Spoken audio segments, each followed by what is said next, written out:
Today, we're taking a look at how to make a simple custom engraving on a kitchen knife. Let's just say, if I can do it, you can absolutely do it too. Seriously. If you've got hands and at least 2 functioning brain cells, you're qualified.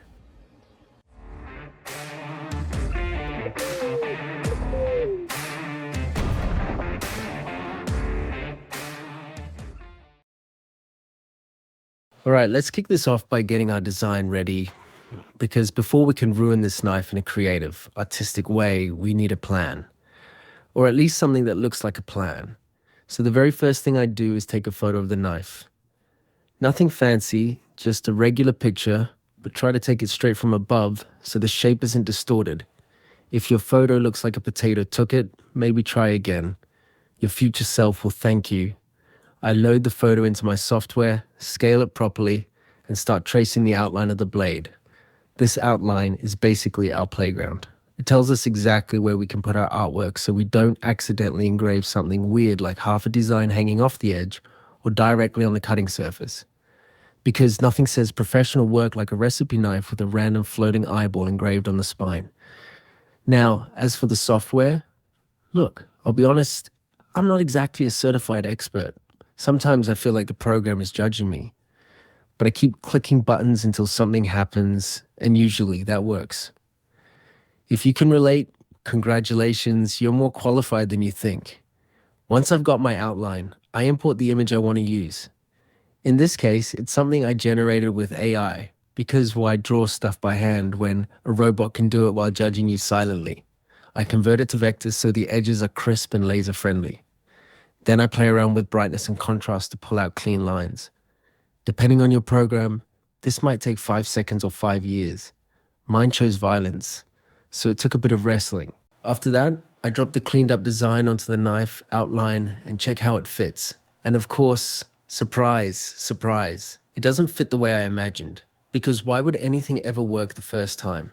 So I break the design into smaller pieces. This gives me way more control over placement. I can move parts independently, rotate them, scale them, and basically pretend I'm a graphic designer for a few glorious minutes. The one thing I absolutely make sure of is that the artwork stays off the cutting edge. Engraving the blade itself would ruin its slicing performance, and I don't want my kitchen knife to go from chef's tool to aggressively sharp butter spreader. By the end of this step, I've got a clean, properly aligned design that fits the blade perfectly, at least visually. And once it looks good on screen, we can move on to making it look good in real life. All right, now comes my favorite part, preparing the knife for the actual engraving. This is the phase where I get to feel like a professional craftsman while simultaneously making decisions that would make a real craftsman cry. So first things first, I take the knife and lightly sand off the original branding. Nothing too crazy, just enough to remove the factory logo and give us a clean surface. Think of it like wiping makeup off your face before putting on new makeup. Except this time, the face is sharp and will absolutely mess you up if you touch it wrong. Once the branding is gone, it's time to degrease the whole blade. I use isopropyl alcohol because it works great and evaporates quickly. You can also use acetone, but only if you enjoy the smell of broken dreams and melted plastic. A clean surface is critical. Any grease, fingerprints, or mystery smudges can mess with the mask later. Next up, I wrap the handle in masking tape. This step is optional, but my future self begged me to do it. It saves a ton of cleanup time later, especially if you're the type of person who accidentally gets paint everywhere. And yes, I am that person. Now it's time to apply the actual masking layer. In my case, I use white spray paint, mostly because it was the first thing I found that wasn't completely dried out. But honestly, you can use anything: nail polish, acrylic paint, tape, toothpaste. Okay, maybe not toothpaste, but you get the idea.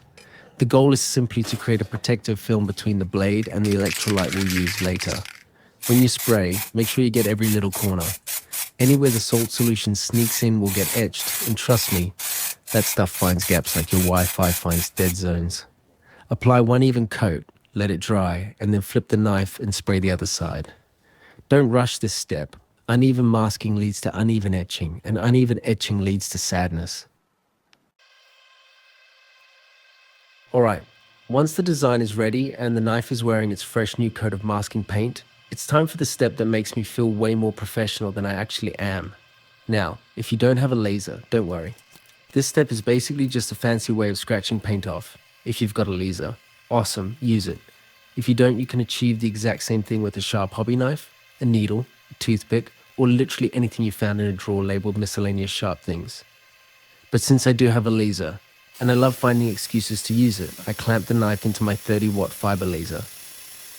Nothing too tight, we're engraving the blade, not interrogating it. Then I switch the power down low, like really low. We're not cutting steel here, we're just gently removing the paint in the exact shape of our design.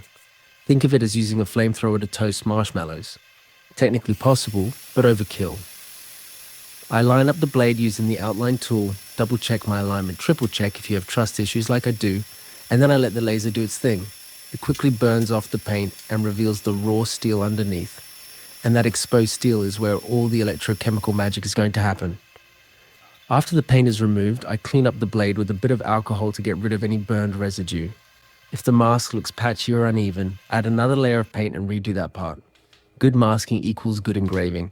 Bad masking equals sadness, disappointment, and unnecessarily philosophical thoughts about why you ever started this project. Now comes the fun part, etching the metal itself. For the electrochemical reaction, I grab a small container, ideally something I don't mind destroying. If it's in your kitchen right now, maybe don't use it unless you enjoy explaining strange metal stains to your family. I connect the positive terminal of my DC power supply directly to the knife. This turns the blade into an anode, the part that gets eaten away. You want good metal-to-metal contact here.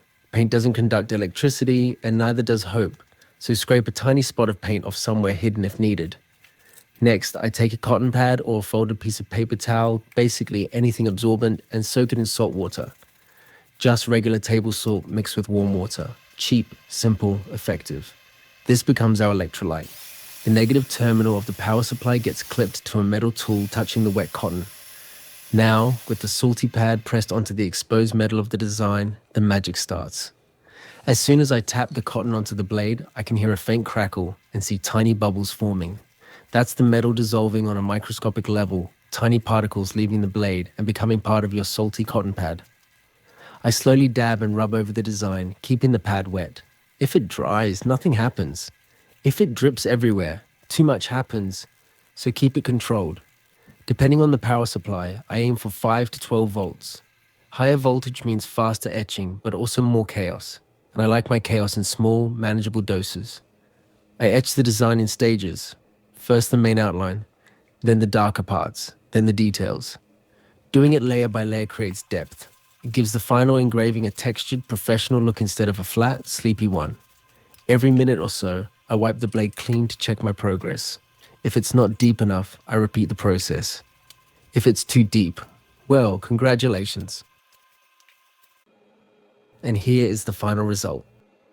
And that's it, folks. Our knife is officially cooler than I am. If you enjoyed this little adventure into DIY dumbassness, smash that like button, hit subscribe, and ring the bell so YouTube remembers I exist. Thanks for watching, stay sharp, but not too sharp, and I'll see you in the next one.